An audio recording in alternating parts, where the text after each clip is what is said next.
दुकान में बासमती राइस कम सूखते हैं ना, that same chemical is used by the tiger to mark their territory. Wow. और एक कुत्ते आके उसको चाटता है कोई। Why can't humans do the same? I have tried doing it. So that is a kind of communication. इस study से you can communicate with animals. So now we are going to talk about wildlife, and I know this is one of the favorite things you have come to this podcast for. Yeah. So by the way, tell the audience what are you doing currently with Indian wildlife, and give Okay. some knowledge to them. Okay, so basically right now I am doing studies on pheromone, Okay. on pheromone What biology. is that? So pheromone biology is a kind of communication. Okay, so we communicate by touch, we communicate by these words and all. We have vocal, good vocal communication skills. We have languages, the various types Right. of. But in animal world, we have a prominent chemical communication. Okay. So they do communicate with chemicals, Pheromones? pheromones. Okay. Okay, so basically the term is semiochemicals. Okay, under semiochemical we have pheromones.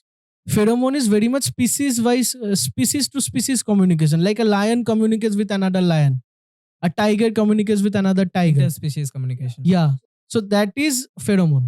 But if a tiger communicates, if a tiger wants to communicate with a dog, or a cat communicates want to communicate with a snow leopard, How does they communicate?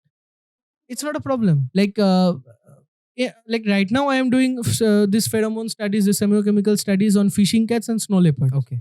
Can you please tell us something about this? Actually क्या होता है ना, ये जो animals है, they release marking fluid.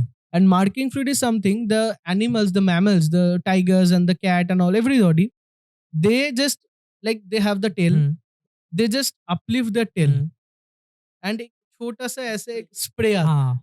ठीक है? Okay. That is marking fluid. Why can't humans do the same? I have tried doing it. Because human के पास वो organ है नहीं. Oh, अच्छा. क्योंकि एक चीज तुमने नोटिस किया हो कि मुझे नहीं पता, बहुत सारे लोग नोटिस नहीं करते ये सब, वो है कि एक डॉग आफ्टर यूरिनेट्स वो चला जाता है और एक कुत्ते आके उसको चाटता है, लीक करता है, ठीक है? So that is a kind of communication, but they are actually understanding the knowledge, they are understanding about the dog जो यूरिनेट करके चला And गया है, about his health? about his health, about his reproductive status, about his वो pregnant है कि नहीं है, Okay. हर अगर बीच Is होगा it a तो, male or female? हाँ, वो मेल है कि फीमेल ये तो इम्पोर्टेंट है, ये तो प्राइमरीली है, ये मैं नहीं बोला क्योंकि अंडरस्टैंडेबल है. जैसे मैंड वुल्फ है, एक काइंड ऑफ वुल्फ है, उसको मैंड वुल्फ बोलते हैं. उसका जो फेरोमोन है वो एक केमिकल है, वही केमिकल एक फेलाइन स्पीसीज में भी मिलता है. अच्छा, मैं कैट स्पीसीज में.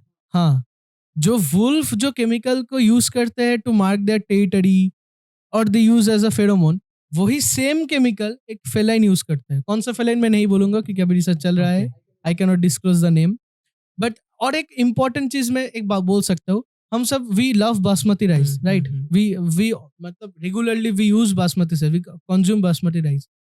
मोस्ट इंपॉर्टेंट थिंग, हम क्या करते हैं, दुकान में जाते हैं, जो खुले बेचते हैं उसमें हम जाते हैं, दुकान में बासमती राइस कम सूखते हैं ना, we smell, if we get the good smell तो भी लेते हैं, नहीं तो नहीं लेते हैं, बोलते हैं कि क्या क्या बेच रहे हो.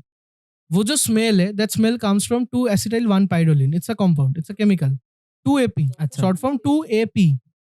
That same chemical is used by the tiger to mark their territory. Wow. So जो मार्किंग फ्लूइड है टाइगर का, वही कंपाउंड हमारे बासमती राइस में है. हम कन्वर्जेंस देखते हैं, जैसे स्नो लेपर्ड का जो केमिकल है वो हम लेमन ग्रास यूज करते हैं, बहुत सारे लोग एज अ ड्रिंक यूज करते हैं, चाय में यूज करते हैं. लेमन ग्रास का जो स्मेल है वो स्नो लेपर्ड के स्मेल से कनेक्ट होता है, वो जो कंपाउंड है वो कनेक्ट सेम कंपाउंड है. तो आप बोल रहे थे कुछ देर पहले कि इस स्टडी से you can communicate with animals. We cannot communicate with the animal, but we can do one thing definitely, वो है to control man animal conflict. अच्छा. In India, man animal conflict is a very burning topic. बहुत सारे human deaths होते हैं, बहुत सारे cattle उसका मतलब लॉस होता है, ठीक है, बहुत सारे life losses and all, both for the animals भी होता है, for the farmers as well. हाँ. तो we can prevent that with the help of pheromones. We can delineate population of animal population from human settlement. In fact, there are observations, मैंने ही किया है, अभी तक पब्लिश नहीं हुआ है, होगा in future, जिसमें I have seen कि after using a chemical, it is acting as a repellent. वो उधर जा ही नहीं रहा है. अच्छा. वो बिल्ली उधर जा ही नहीं रहा है. So we can use that chemical to control the population. हाँ, right. जो विलेज में घुसते हैं, जो सेटलमेंट्स में जाके ऐसे ह्यूमन कॉन्फ्लिक्ट्स आते हैं, जो फेस टू फेस जो कॉन्फ्लिक्ट होते हैं, उसको हम रोक सकते हैं by applying this pheromone. By the way, आप और एक चीज में इन्वॉल्व हो जो that fascinates me a lot is bringing back Asiatic cheetah.